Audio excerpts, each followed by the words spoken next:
சீம கருவேல மரம் அதோட பிரச்சனைகள் பற்றி நம்ம தொடர்ந்து பல வருஷமாக பேசிகிட்டே இருக்கோம். அதை எப்படியாவது அழிக்க முடியுமா அப்படின்னு யோசிச்சுட்டே இருக்கோம். ஆஸ்திரேலியாவில் இதே மாதிரி தான் ஒரு பிரச்சனை ஏற்பட்டுச்சு. அங்கே ஒரு முக்கியமான செடியால் மிகப்பெரிய அளவில் அவங்க விவசாயம் பாதிக்கப்பட்டுச்சு, மிருகங்களுக்கு சாப்பாடு இல்லாமல் போச்சு, இந்த மாதிரி நிறைய பிரச்சனைகள் ஏற்பட்டுச்சு. அது என்ன செடி அப்படின்னு பார்த்தோம்னா கள்ளிச்செடி தான். இப்போ ஒரு பெரிய கண்டத்தையே மிகப்பெரிய பிரச்சனைக்கு உள்ளாக்குன அந்த கள்ளிச்செடியை ஒரு சின்ன விஷயத்தை வச்சு அவங்க சரி பண்ணாங்க. இதே மாதிரி ஒரு விஷயத்தை பண்ணி தமிழ்நாட்டில் இருக்கக்கூடிய சீம கருவேல மரத்தை முழுசாக அழிக்க முடியுமா? முடியாதான். ஆஸ்திரேலியாவில் இவ்வளோ பெரிய பிரச்சனை வந்ததுக்கு மிக முக்கியமான காரணமே பிரிக்லி பியர் கேக்டஸ் அப்படிங்கிற ஒரு கள்ளிச்செடி தான். 1800களோட இறுதி கட்டத்தில் பல லட்சம் ஹெக்டரா பரவி இருந்த இந்த கேக்டஸ் செடி அடுத்த சில வருடங்கள்லேயே வருஷத்துக்கு 10 லட்சம் ஹெக்டர் வந்து ஆக்கிரமிக்கிற அளவுக்கு ரொம்ப ரொம்ப ஸ்பீடா பரவ ஆரம்பிச்சது. ஆஸ்திரேலியாவில் இந்த கேக்டஸை பொறுத்த வரைக்கும் இன்னொரு விஷயம் என்னன்னா, அந்த கேக்டஸோட மேல் பகுதியை மட்டும் நீங்க வெட்டுறீங்க, மொத்தத்தையும் அழிச்சிரும் அப்படின்னு சொல்லிட்டு மேல் பகுதியை மட்டும் வெட்டினீங்கன்னா மட்டும் போதாது. ஏன்னா அதுக்கு கீழே இருக்கக்கூடிய ரூட் கிரவுண்டை நீங்க வெளியே தரையிலேருந்து எடுக்கிற வரைக்கும் அது உயிரோடவே தான் இருக்கும். இது போக நீங்க அந்த கேக்டஸோட மேல் பகுதியை வெட்டிட்டு கீழே போட்டீங்க அப்படின்னா அதுல இருந்து புதுசா செடி முளைக்க ஆரம்பிக்கும். இப்போ இந்த மாதிரி நீங்க ஒரு இடத்துல கூடிய செடிகளை எல்லாத்தையும் அழிச்சிடலாம் அப்படின்னு நினைக்கும் போதே வேற இடத்துல இங்க இருக்கிறத விட ரொம்ப அதிகமான செடிகள் வளர்ந்துருக்கும். இந்த மாதிரி நிறைய பிரச்சனைகள் அது இருந்துகிட்டே தான் இருக்கு.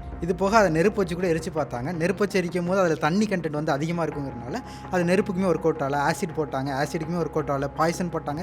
இப்படி எந்த மாதிரியான ஒரு விஷயத்துக்குமே அது பிடியே கொடுக்கல. அப்போதான் ஆஸ்திரேலியா கவர்மெண்ட்டுக்கு ஒன்று புரியுது. என்னன்னா மெக்சிகோல இந்த செடி வந்து கண்ட்ரோலில் தான் இருக்கு.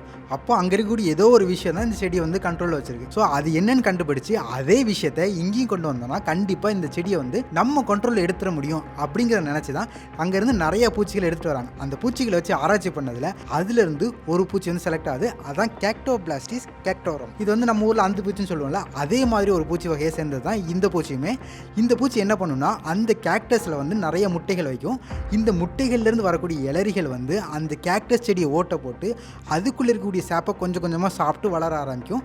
அதுக்கப்புறம் அந்த செடி காலியானதும் அது பக்கத்து செடிக்கு தவிரும். இப்படி தவ்வும் போது அது இன்னொரு கேக்டஸ் செடிக்கு தான் தவுமே தவிர பக்கத்தில் இருக்கக்கூடிய வேறு செடிகளுக்கு வந்து தவ்வாது. அது வந்து கேக்டஸ் மரத்தில் மட்டும்தான் வாழும்.